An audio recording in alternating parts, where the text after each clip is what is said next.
ನಿಮ್ಮ ಸಂಪೂರ್ಣ ನ್ಯೂಸ್ ಒಂದು ಎಕ್ಸ್ಕ್ಲೂಸಿವ್ ಸುದ್ದಿಯನ್ನು ನಾವು ನಿಮ್ಮ ಎದುರಿಗೆ ನೀಡ್ತಾ ಇದ್ದೀವಿ. ಏನು ಅಂತ ಕೇಳಿದ್ರೆ ಪಾಲಿಕೆಯ ಬೆನ್ನಲ್ಲೇ ಇದೀಗ ಕಮಿಷನರೇಟ್ ಅನ್ನು ಕೂಡ 3 ಭಾಗಗಳಾಗಿ ವಿಭಜನೆ ಮಾಡಲಾಗುತ್ತಾ ಅನ್ನುವಂತಹ ಪ್ರಶ್ನೆ ಇಲ್ಲಿ. ಇದು ಸಂಪೂರ್ಣ ನ್ಯೂಸ್ನ ಮೆಗಾ ಬ್ರೇಕಿಂಗ್.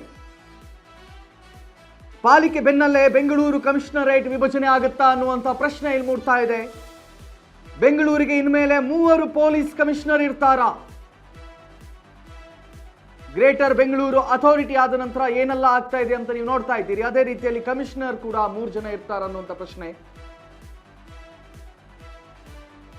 ಮುಂಬೈ ಮಾದರಿಯಲ್ಲಿಯೇ 3 ಜನ ಕಮಿಷನರ್ಗಳನ್ನ ನೇಮಿಸೋದಕ್ಕೆ ಪಾಲಿಕೆ ಒಪ್ಪಿದೆ ಅನ್ನುವಂಥ ಮಾಹಿತಿ ಲಭ್ಯವಾಗ್ತಾ ಇದೆ. ಸಂಚಾರಿ ವಿಭಾಗಕ್ಕೆ ಪ್ರತ್ಯೇಕ ಕಮಿಷನರ್ ಅನ್ನು ನೇಮಿಸಲು ಸಲಹೆ. ಜನಸಂಖ್ಯೆ ಕ್ರೈಮ್ ರೇಟ್ ಹೆಚ್ಚಳ ಹಿನ್ನೆಲೆಯಲ್ಲಿ ಈ ಕ್ರಮವನ್ನ ಕೈಗೊಳ್ಳಲಾಗ್ತಾ ಇದೆ. ಸಚಿವ ಸಂಪುಟ ವಿಸ್ತರಣೆ ಬಳಿಕ ಕ್ಯಾಬಿನೆಟ್ಗೆ ಕಡತ ಆಗುತ್ತಾ ಅನ್ನುವಂಥ ಪ್ರಶ್ನೆ. ಕಡತ ಮಂಡಿಸಲು ಗೃಹ ಇಲಾಖೆ ಸಿದ್ಧತೆಯನ್ನ ಮಾಡಿಕೊಂಡಿದೆ. ಎಸ್, ಬಹುಶಃ ಒಂದು ರೀತಿಯಲ್ಲಿ ಇದು ಒಳ್ಳೆ ನಡೆ ಅಂತಾನೆ ಹೇಳ್ಬೋದು. ಯಾಕಂತ ಹೇಳಿದ್ರೆ ದಿನದಿಂದ ದಿನ ಬೆಂಗಳೂರಿನ ಜನಸಂಖ್ಯೆ ವಿಪರೀತವಾಗಿ ಹೆಚ್ಚಾಗ್ತಾ ಇದೆ. ಮತ್ತೊಂದು ಕಡೆಯಲ್ಲಿ ಕ್ರೈಮ್ ರೇಟ್ಗಳು ಕೂಡ ಹೆಚ್ಚಾಗುತ್ತೆ. ಆಬ್ವಿಯಸ್ಲಿ ಟೂರಿಸ್ಟ್ಗಳು ಅಥವಾ ಬೇರೆ ಬೇರೆ ರಾಜ್ಯಗಳಿಂದ ಬಂದು ಇಲ್ಲಿ ಉಳಿತಾರೆ ಅಂತ ಆದ್ಮೇಲೆ ಕ್ರೈಮ್ ರೇಟ್ಗಳು ಹೆಚ್ಚಾಗೋದು ಸಹಜನೇ. ಸೊ ಇಷ್ಟೆಲ್ಲ ಆಗ್ತಿರುವಾಗ ಒಬ್ಬರೇ ಕಮಿಷನ್ ಅದೆಲ್ಲದನ್ನ ಮೇಂಟೈನ್ ಮಾಡೋದಕ್ಕೆ ತುಂಬಾ ಕಷ್ಟ ಆಗುತ್ತೆ. ಸೊ ಈ ನಿಟ್ಟಿನಲ್ಲಿ ಬೆಂಗಳೂರಲ್ಲಿ 3 ವಿಭಜನೆಗಳನ್ನ ಮಾಡಿಕೊಂಡು 3 ಕಮಿಷನರೇಟ್ಗಳನ್ನ ಆಯೋಜನೆಗೊಳಿಸುವಂಥ ಆಲೋಚನೆಗೆ ಗೃಹ ಇಲಾಖೆ ಮುಂದಾಗ್ತಾ ಇದೆ.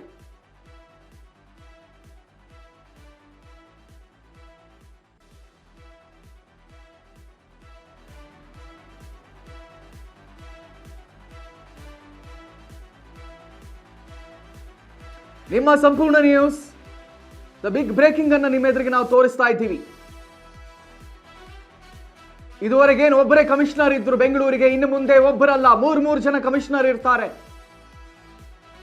ಸಾರಿಗೆ ಇಲಾಖೆಗೆ ಪ್ರತ್ಯೇಕವಾಗಿ 1 ಕಮಿಷನರ್, ಕ್ರೈಮ್ ಮತ್ತು ಇನ್ನುಳಿದಕ್ಕೆ 2 ಕಮಿಷನರ್, ಈ ರೀತಿಯಲ್ಲಿ ಇರ್ತಾರೆ. ಸೊ ಈ ವಿಚಾರದ ಕುರಿತಾಗಿ ಹೆಚ್ಚಿನ ಮಾಹಿತಿಯನ್ನು ನೀಡೋದಕ್ಕೆ ನಮ್ಮ ಪ್ರತಿನಿಧಿ ನಿಸರ್ಗ ನನ್ನ ಜೊತೆ ದೂರವಾಣಿ ಸಂಪರ್ಕದಲ್ಲಿದ್ದಾರೆ. ನಿಸರ್ಗ, ಬಹುಶಃ ಒಂದು ರೀತಿಯಲ್ಲಿ ಸಂಪೂರ್ಣ ನ್ಯೂಸ್ ಬ್ರೇಕ್ ಮಾಡ್ತಾ ಇರುವಂತ ಸುದ್ದಿ ಇದು. ಒಂದು ರೀತಿಯಲ್ಲಿ ಇದು ಉತ್ತಮ ನಡೆ ಅಂತಾನೆ ಹೇಳ್ಬೋದು. ಯಾಕಂತ ಹೇಳಿದ್ರೆ ದಿನದಿಂದ ದಿನಕ್ಕೆ ಬೆಂಗಳೂರಿನಲ್ಲಿ ಜನಸಂಖ್ಯೆ ಹೆಚ್ಚಾಗ್ತಾ ಇದೆ, ಇವನ್ ಕ್ರೈಮ್ ರೇಟ್ ಕೂಡ ಹೆಚ್ಚಾಗ್ತಾ ಇದೆ, ಇವನ್ ಟ್ರಾಫಿಕ್ ಕೂಡ ಹೆಚ್ಚಾಗ್ತಾ ಇದೆ. ಈ ಸಂದರ್ಭದಲ್ಲಿ 3 ಜನರು ಕಮಿಷನರ್ ಅನ್ನ ಮಾಡಿದ್ರೆ ಉತ್ತಮ ನಡೆ ಅಂತಾನೆ ಹೇಳ್ಬೋದು. ಏನೇನು ಅಪ್ಡೇಟ್ಸ್ಗಳು ಲಭ್ಯವಾಗ್ತಾ ಇದೆ ನಿಸರ್ಗ?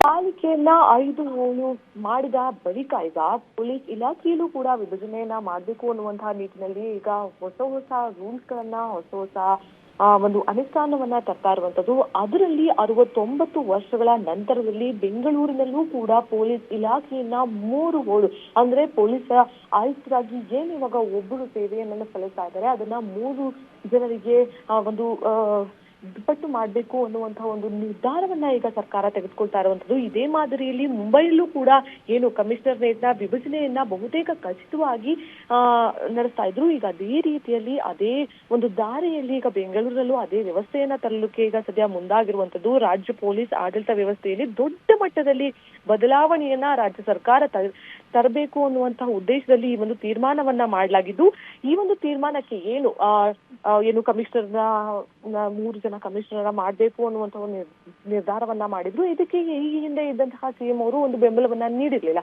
ಆದ್ರೆ ಈಗ ಏನು ಡಿ ಕೆ ಶಿವಕುಮಾರ್ ಅವರು ಸಿಎಂ ಆದ ಬಳಿಕ ಈ ಒಂದು ತೀರ್ಮಾನಕ್ಕೆ ಒಂದು ಗ್ರೀನ್ ಸಿಗ್ನಲ್ ಎಲ್ಲ ಕೊಟ್ಟಿದ್ದು ಸಾಕಷ್ಟು ರೀತಿಯ ಬದಲಾವಣೆ ಪೊಲೀಸ್ ಇಲಾಖೆಯಲ್ಲಿ ಆಗಲಿದೆ. ಯಾಕಂತ ಹೇಳಿದ್ರೆ ಇಷ್ಟು ದೊಡ್ಡ ಮಟ್ಟದಲ್ಲಿ ಕ್ರೈಮ್ಗಳು ಆಗ್ತಾ ಇದ್ರು ಕೂಡ ಯಾವುದೇ ರೀತಿಯಾದಂತಹ ಒಂದು ಕಟ್ಟುನಿಟ್ಟಿನ ಒಂದು ಕ್ರಮವನ್ನ ತೆಗೆದುಕೊಳ್ಳಕ್ ಆಗ್ತಾ ಇಲ್ವಾ ಅನ್ನುವಂಥದ್ದು. ಯಾಕಂತ ಹೇಳಿದ್ರೆ ದಿನೇ ನೋಡ್ತಾ ಇರ್ಬೋದು ಎಲ್ಲಾ ರೀತಿಯ ಅಂದ್ರೆ ಕ್ರೈಮ್ ಅಲ್ಲಿ ಆಗಿರ್ಬೋದು, ಮತ್ತೆ CCB ಪೊಲೀಸರಾಗಿರ್ಬೋದು, ಮತ್ತೆ ಟ್ರಾಫಿಕ್ ಅಲ್ಲಿ ಆಗಿರ್ಬೋದು.